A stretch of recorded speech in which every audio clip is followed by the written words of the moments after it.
我会具体建请松德医院的院长，好好的针对柯市长脑筋的状况、精神的问题，那么做一个诊断，必要是需要施以治疗。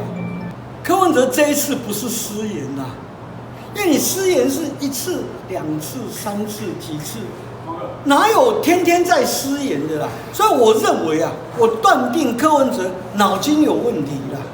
柯文哲是脑筋有问题。柯文哲仗势，他自己是人生胜利组，处处显露他的傲慢、优越，来轻蔑、消费轻生的同胞们。我觉得这令人不齿。柯文哲，你身为医生，你的医德何在啦？而且他还公然怂恿服用安眠药，说要轻生，干脆就用安眠药，这是来助长有轻生念头的同胞。我觉得这非常的错误，而且可恶啦。所以我觉得柯文哲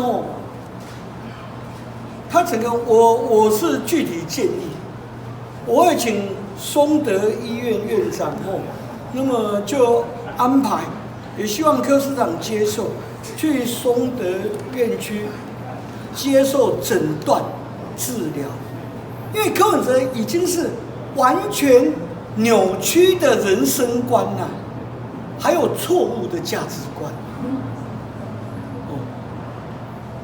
他对于生命平权、生命宝贵等等等，他在他扭曲的人生观里面